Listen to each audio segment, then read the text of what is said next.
Alright guys, welcome back to Valorant News. The day is finally upon us. The match of the century, Sentinels versus 100 Thieves, is going down later on today. But before we get into that, some further drama with the Ye situation versus DSG over the last couple of days. Ye responding to this and saying, look, I'm not a toxic teammate. I was just holding these guys to a high standard that they weren't always willing to agree on. Very much intrigued to hear your thoughts in the comments below. Hit the like button if you enjoy. Subscribe if you're new as always. I greatly appreciate it. Let's dive straight in. Firstly, if you guys didn't see this on Twitter yesterday, thought this is pretty crazy actually here on Split. So there's this way, we've seen a lot of this, right, with the new Deadlock character, but if you chuck the orb thing up here, then Jets can double jump and get over on top of it and get this ridiculous boost angle here on the A site. So this is pretty wild, and the enemies have absolutely no idea where she's hiding from, and well, just gets all the kills and wins the rounds. So very interesting and definitely an option. I wonder if we'll see any pros try and employ something like this come the World Championship. Often we tend to see players will save some ideas and strats come champs. That might be one of the interesting ideas. Also, Dephh, formerly of Sentinels, we saw this rumored a few days ago now that he was going to join M80 as the coach of their Counter-Strike 2 project, and this is going to be their roster. So M80 are taking it serious.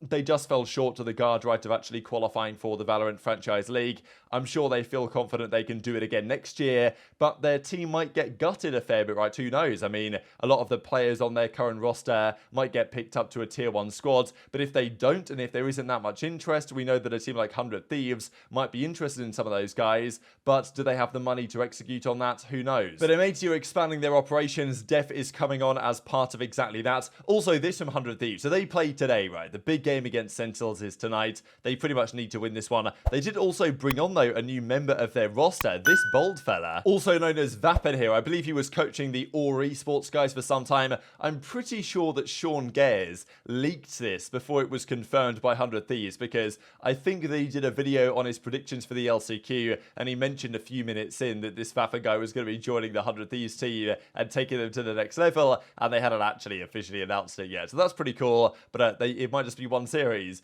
and then it's over and done for them, but maybe they're going to win it. We'll see. It's going to be a big game tonight. Speaking of the Chinese qualifier quickly, Bilibili Gaming took down FPX 3-2 here, so BLG go through to the grand finals. Huzi, again, this guy's ridiculous. 102 frags over the 5 maps of this series. Went down to an Ascent 13-5 in the end. But, I mean, yeah, all over the place series. I'll just go through this quickly. 13-11 for FPX, then Bilibili Gaming, and then it just went back and forth. But then the final 2 maps are pretty dominant. 13-6, 13-5, and that sets up the grand finals. You can just about see Edward versus BLG for the winners of the Chinese qualifier. Doesn't matter though, at the end of the day, all of these 3 teams qualify for champions, and that's where things really matter in a couple of months' time. Also though, in the European Ascension side, Gentlemates got their revenge. A best of 5 against Ascends. This is the team with Whalers, and Natank had an absolute legacy series here. 83 frags, 49 deaths, unbelievable performance, and it was a swift 3-0, 13-4, and actually, yeah, game 2 was insane.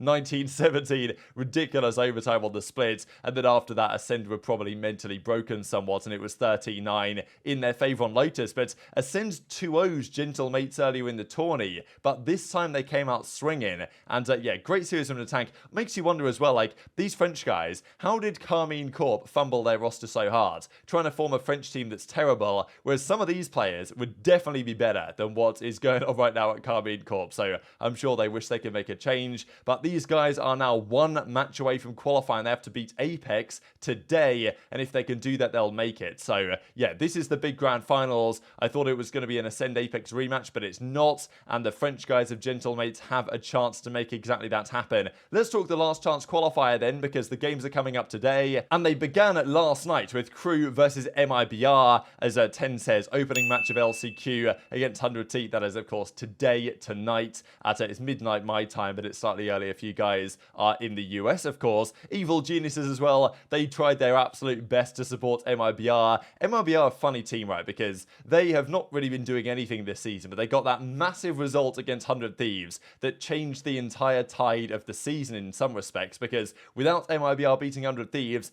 EG would not have been at the playoffs, they'd not have been able to get to Masters, and, well, the story of these guys over the last few months would simply not exist. But it does exist, and it's all thanks to MIBR in some respects, but seemingly they put all their energy into changing the fabric of Valorant in that sense, and are now just terrible again, because Crew were bad. Crew should be better than they were during the regular season, but MIBR got smoked here, and you know, I don't understand how Brazil is so good at going down 7-1, right? You guys know the 7-1 meme. I don't need to remind you guys exactly where that's from, but it seems to happen way more often than it should, that there's something 7-1 here, and yeah, so MIBR go down 7-1, they lose game 1, and they get blown out game 2 as well. Even this collateral sheriff is one of these moments where you just think, well, when this happens, it's just not your day, you know what I mean? I mean, here we go, Klaus goes for the peak, 1-2, and then just hits the collateral sheriff for the game. You can't be lining up like that, you know what I mean? You can't let that happen, but when that happens, you just know that you're out of the tournament, basically. So, MIBR done almost immediately. Buying was 13-7, 13-8 on Lotus, wasn't particularly close. Crew get over the line, and they move on to the tournament. So, MIBR are gone. I do wonder, because their coach, right, he was the coach of Loud last year where they won. He's joined these guys, and they've been pretty bad. Or yeah, I'm pretty sure they're the first franchise team officially all across the world to be, yeah, it's the first LCQ, right? So they're the first franchise team to be eliminated from the season. Not ideal for them, and maybe they just wanted to take an early vacation, right, because they probably weren't going to win this LCQ anyway, so might as well just get out of there early. But they will play Crew, the winners of that series, against Furia tonight, and then the big series 100T versus Sentinels later on in the day. Also wanted to mention for you guys, there a follow-up here from Ye. So we saw there was a bit of back and forth. We know that the DSG situation wasn't great there internally, and Ye, having been streaming again the last few days, said, look, I tried my best on that roster, but it wasn't enough. You know, you can't win on your own type thing, and the implication was that his teammates weren't being particularly conducive to winning, and he made that statement after they lost their final series. It was like, yeah, we're not even, you know, ranked players could do better than some of the decisions that we're making, and DSG were throwing all sorts of rounds. Like, Ye wasn't great individually, but it was clearly not only him that was, you know, having problems on that roster, because some of the rounds they would lose were straight up shocking. So he gives his explanation here and says, at the end of the day, that team and those players were privileged to be in that position. They should have taken advantage of it better than they did. He was trying to hold them to a standard, and that maybe doesn't mean that he's always this wholesome character behind the scenes, but he still thinks it was best for the roster. Unfortunately, it didn't work out. I really wasn't considering like team dynamics, roles, or anything. I just wanted to hop in and like play. And what I was trying to say, like in that clip, was I wasn't trying to say like I was doing everything, you know, they let me down and it was like it's all their fault or something like that.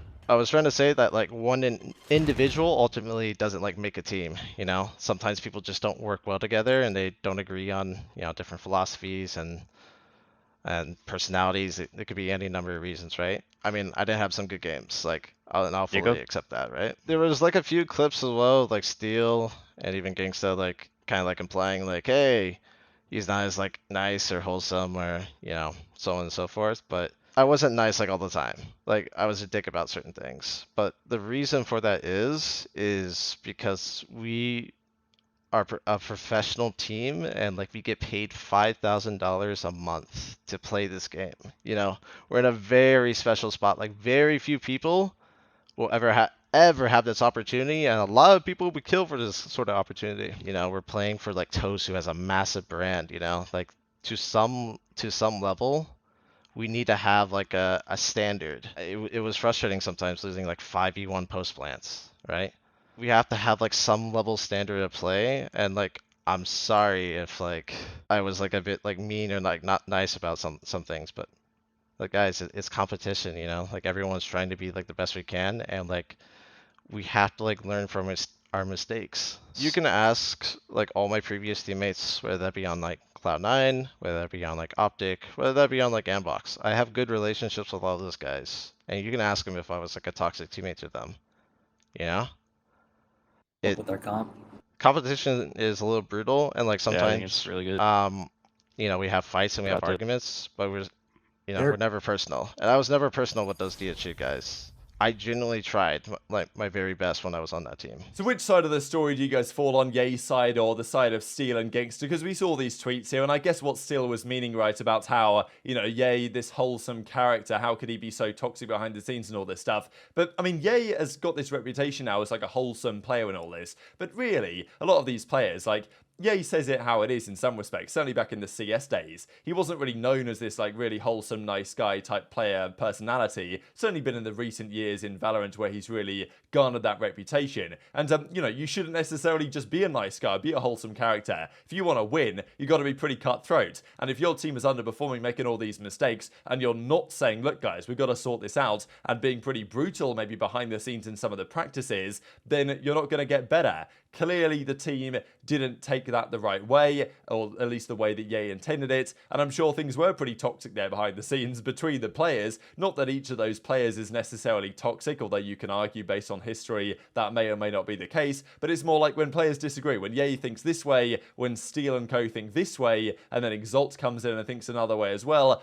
And if that's not aligning, it's just going to be an absolute disaster, and that's why you see so many of the issues they had. But he says, look, you can ask my former teammates on OpTic, on other teams. I'm not a toxic teammate. The environment just was pretty bad, I'm sure. And I'm inclined to agree with Ye here, right? A lot of his teammates, I'm sure, would speak very highly of him. They certainly do. But I guess in this environment, it just wasn't working out, and everyone realized that, yeah, this isn't going to work, and they got even worse, actually. They just kept getting worse and worse towards the end of the season. I don't think it'll affect Ye too much, as long as he comes back in next year and does a good job wherever he ends up going, but it might well be determined in part by what happens tonight. So this is the series. Pretty funny actually that Will Mudder comes out with the stats on this, because this is most certainly a stoppable force versus a movable object, right? Like, these guys can be beaten, they probably will be beaten by somebody, but well, someone's got to lose, someone's got to win. These are the numbers in round performance between the two rosters. Sentinels should be favoured, I think, in theory. They finished the season much better than 100 Thieves did.